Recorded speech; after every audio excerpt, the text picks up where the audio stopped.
5 minutes de français, de françaisavecpierre.com. Salut tout le monde, bienvenue dans 5 minutes de français. Salut Sébastien, ça va? Salut Judith, oui, super. Mais attends, tu ne veux pas toucher du bois avant de me poser cette question? Toucher du bois, l'expression qu'on utilise pour éviter la malchance?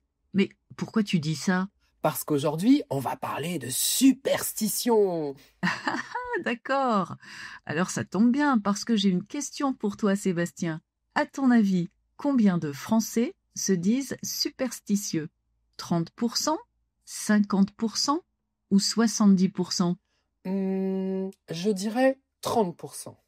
On verra ça à la fin de l'épisode. En attendant, parlons un peu des superstitions les plus connues en France. Oui, parce qu'il y en a plein. Par exemple, est-ce que toi, tu évites de passer sous une échelle? Ah oui, toujours. Même si je sais que c'est idiot, je préfère ne pas tenter le diable. Tu as bien raison. Et cette expression, tenter le diable, signifie prendre un risque inutile. Oui, et passer sous une échelle, c'est l'une des superstitions les plus répandues. On dit que ça porte malheur parce que dans l'Antiquité, l'échelle formait un triangle avec le sol, et traverser un triangle était considéré comme une offense aux dieux.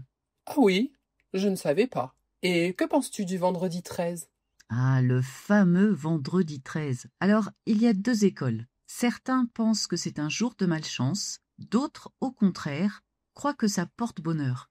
Oui, c'est vrai. D'ailleurs, la Française des Jeux, l'entreprise qui gère les jeux de loterie et les paris sportifs en France, vend beaucoup plus de tickets ce jour-là. C'est fou. Mais dis-moi, il y a aussi des superstitions plus positives, non? Bien sûr, par exemple, trouver un trèfle à 4 feuilles. Tu sais, cette petite plante verte qui pousse dans l'herbe et qui n'en a que 3 habituellement. Eh bien, c'est censé porter bonheur. Oui, mais il faut le trouver par hasard, c'est-à-dire sans que ce soit prévu. Sinon, ça ne marche pas.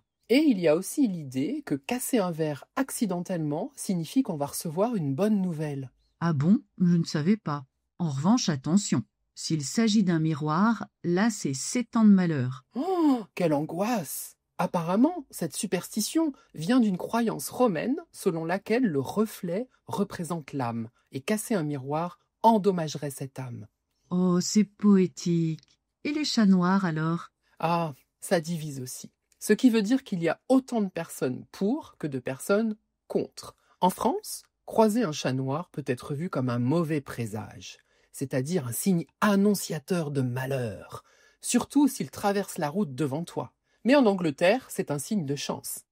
Comme quoi, ça dépend des cultures. Tout à fait. D'ailleurs, savais-tu que Napoléon était superstitieux? Il refusait de commencer une bataille un vendredi et il évitait les chats noirs. Ah, incroyable.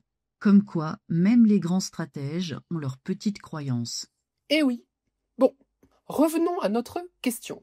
Tu m'avais demandé combien de Français se disent superstitieux et j'avais répondu 30%.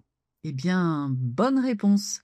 Selon l'IFOP, l'Institut français d'opinion publique, environ 30% des Français avouent être au moins un peu superstitieux. Je le savais. Et honnêtement, même ceux qui disent ne pas l'être évitent souvent de passer sous une échelle ou de poser un chapeau sur un lit. Ah oui, le coup du chapeau sur le lit, ça porte malheur aussi. Oui, ça viendrait du fait qu'autrefois les médecins posaient leur chapeau sur le lit des mourants. Ah, oh là là, d'accord, je poserai plus jamais un chapeau sur un lit. Moi non plus. Bon, avant de conclure, récapitulons quelques expressions qu'on a utilisées aujourd'hui. Allez, c'est parti. Toucher du bois, on utilise cette expression pour signifier que l'on veut éviter la malchance. Tenter le diable signifie prendre un risque inutile. Ça divise. Quand un sujet divise, cela veut dire que les avis sont partagés, qu'il y a par exemple beaucoup de personnes pour, mais aussi beaucoup de personnes contre. Un mauvais présage, c'est un signe qui annonce un malheur à venir. D'ailleurs, on a aussi parlé de ce sujet avec tous les membres de l'Académie. C'était génial de découvrir toutes les superstitions qui existent dans le monde entier. Oui, c'était très intéressant. Si vous aussi, vous voulez parler de tous ces sujets avec nous, n'hésitez pas à nous rejoindre dans l'Académie. Il vous suffit de cliquer sur le lien qui se trouve sous cette vidéo. Merci à tous d'avoir écouté cet épisode de 5 minutes de français.